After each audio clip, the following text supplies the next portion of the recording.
Keep your hands exactly where they are. Do not move. Yes, officer. I'm not resisting. Get your damn hands where I can see them. Now! The words tore through the quiet street like a warning shot, sharp enough to make birds scatter from a nearby power line. Their wings beat the air in panic unison, the only movement besides a patrol car's blinding headlights flooding over Marcus Hale. Marcus froze, palms already half raised. He stood at the edge of the sidewalk outside the corner store, a paper bag of groceries resting by his left foot. A bottle of water had rolled out, spinning until it tapped against the curb. "Officer, Marcus began, his voice steady but low. "I said keep those hands up," the cop barked again. The officer, tall, broad-shouldered, pale under buzzing streetlight, had one hand gripping his holstered weapon like his fingers were itching for a reason. Marcus did what he'd learned long ago, moved slow, breathed slow, spoke slow. He raised both hands higher, opening them wide to show he was unarmed. Cars were sparse at this hour, the orange glow of the street lamps casting long shadows across cracked asphalt. The neighborhood was loud most nights, but tonight everything felt eerily still, as if the street itself held its breath. "Turn around," the cop snapped. "Nice and easy. Don't make me repeat myself." Marcus complied. His heart beat hard but controlled, like someone who'd survived much worse things in a tense police encounter. And he had. Just not that the officer knew. Behind him, he heard the crunch of approaching footsteps. Fast and heavy. Too heavy for someone confident of the situation. "What's in your pockets?" the cop demanded. "My wallet, keys, and a phone." "Take them out." Marcus didn't turn around. "Officer, if I reach." "Take them out." The cop's voice cracked with aggression, but beneath it was a tremor Marcus recognized instantly. Fear disguised as dominance. Years ago, on a night more dangerous than this one, Marcus had heard that same trembling tone. But back then it hadn't come from a police officer. It had come from a stranger's voice begging him to help pull victims from a burning sedan on the interstate. Marcus had done it without hesitation. He had saved a mother, her 2 children, and the unconscious driver before the car exploded behind him. That story made local news for a few days. His bravery was praised, celebrated, admired, but stories fade. Praise fades. And here, under cold streetlights and a cop's trembling voice, none of it mattered. Not to the man shouting orders at his back. Marcus slowly reached for his pockets, pulling out his keys one by one, letting them jingle loudly so the cop knew exactly what he was doing. Place them on the ground. All of it. "Yes, officer." He knelt, fingers brushing the rough pavement. He set the keys down gently, then the wallet, then the phone, his lifeline, the thing he prayed the officer wouldn't step on, kick, or confiscate in a moment of impulse. The cop circled around him, gun unholstered now, aimed downward but still terrifyingly real. His name tag caught the light. Officer Dalton. Marcus didn't know him, but the officer stared at him like he had already made up a story in his mind, a story with Marcus cast as a threat. "That your car?" Dalton jerked his chin toward a dark SUV parked 10 feet away. "No," Marcus said calmly. "I walked here. A witness said someone matching your description was messing with the door handle." Marcus exhaled slowly. Another one of those nights. "Not me." Officer Dalton scoffed. "Convenient." Marcus held his silence.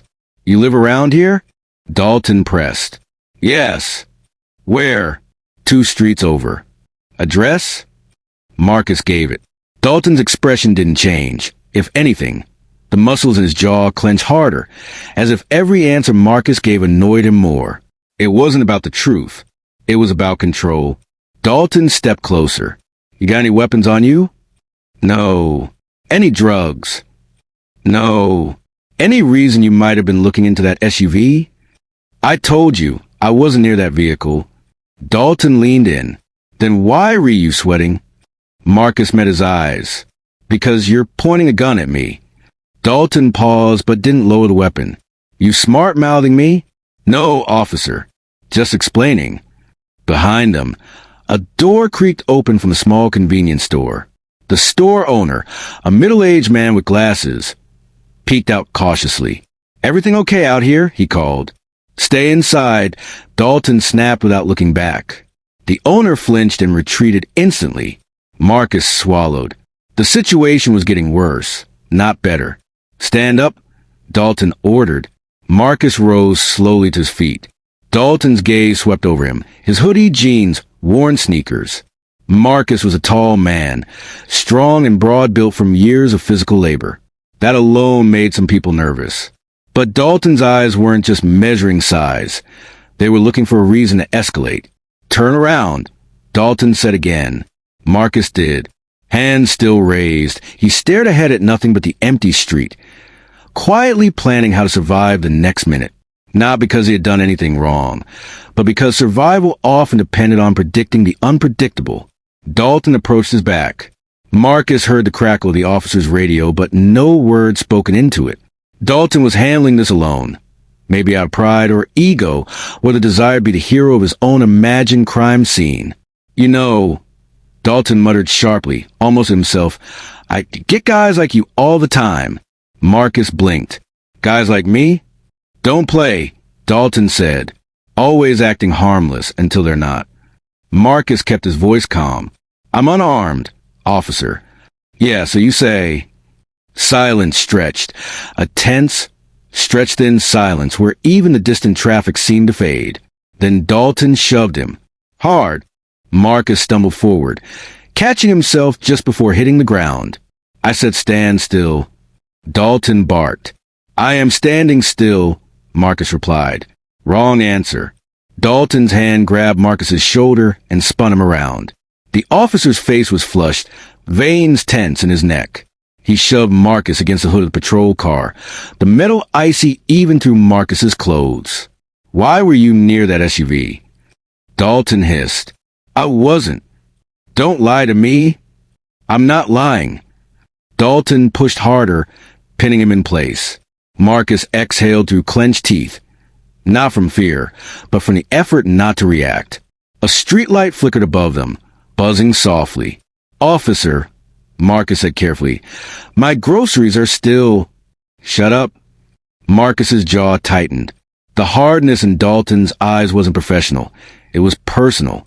Like he needed Marcus to be guilty, to justify the scene he had already created. Dalton patted him down aggressively. "No weapon, no contraband, nothing but a folded receipt and a pack of gum." "You're awfully calm for someone who claims innocence," Dalton said, stepping back.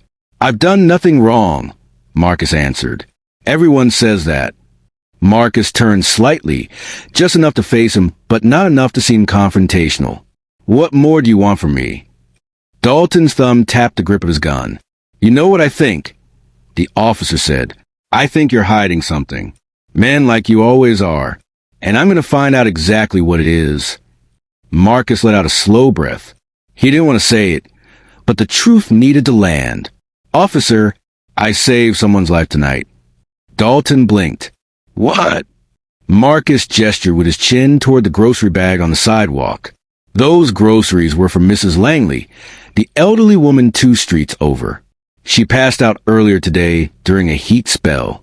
I called paramedics, stayed with her until they revived her, walked to the store to get her water, soup, and blood sugar snacks. Dalton's expression flickered, but only for a heartbeat. "I've saved people before, too," Marcus continued. "Years back. A family from a burning car. I don't expect that to matter to you right now. But it's the truth." Dalton stiffened, suspicion returning. "A hero, huh?" "No, just someone who didn't look away." For the first time, Dalton looked uncertain, not convinced, but shaken, and that was when another patrol car pulled onto the street. The backup Dalton hadn't called for. Marcus didn't move. His hands were still raised. His breathing still measured. Everything would change soon, one way or another. But for now, the moment hung, suspended, fragile as glass. And the truth that Dalton had threatened a man who had saved more lives than he ever knew, was rising, inch by inch, ready to shatter everything. Marcus stayed still as the second patrol car rolled to a stop, its red and blue lights painting the street in harsh, flickering streaks. Officer Dalton's hands remained tight on his weapon, but his posture had changed, just slightly, enough to show hesitation. "Dalton, what's going on?" called the second officer, stepping out cautiously. His voice was firm but neutral, professional. "This guy," Dalton started, but Marcus interrupted, holding up a hand. "I haven't done anything wrong," Marcus said calmly. "I'm just a neighbor trying to help. I saved a woman earlier. You don't need to be pointing guns at me." Dalton's eyes darted, unsure, scanning Marcus' face for lies, for threats, for something. Anything to justify his aggression. He had none. The second officer walked closer, assessing the situation. "Sir," he said to Marcus, "can you explain what's happening?" Marcus nodded and recounted the story. Mrs. Langley, the heat stroke, the groceries, and the previous rescues he had made over the years. His voice was steady, measured, confident, carrying the weight of truth. Dalton's grip on his gun loosened, then faltered entirely. He glanced at the other officer, then at Marcus, then at the groceries sitting neatly on the curb. For the first time, the man who had been so certain of guilt confronted the undeniable reality. He had been wrong. I didn't know," Dalton muttered. The words were barely audible. There was no malice, just a raw sting of recognition. The recognition that fear and assumptions had driven him to threaten an innocent man. Marcus lowered his hands slowly, keeping his gaze level but gentle. "It's okay, officer. You don't have to apologize to me. But understand this. Every action has a consequence, and sometimes fear can blind you to the truth." Dalton swallowed, struggling to find words. The second officer placed a reassuring hand on his colleague's shoulder, signaling calm. The tension in the air began to lift, the weight of a near disaster dissipating in the cool night. Marcus gathered his groceries, preparing to leave. Dalton spoke again, quieter this time. "Sir, thank you. I should have asked first, not assumed." Marcus nodded. "We all make mistakes. Just don't let fear make them dangerous next time." The night returned to its quiet rhythm. The streetlights hummed softly. Cars passed occasionally, and the small community that Marcus had protected in his own way settled back into its ordinary life. Marcus walked home, carrying more than groceries. He carried the reassurance that courage and truth could still outshine fear and assumptions.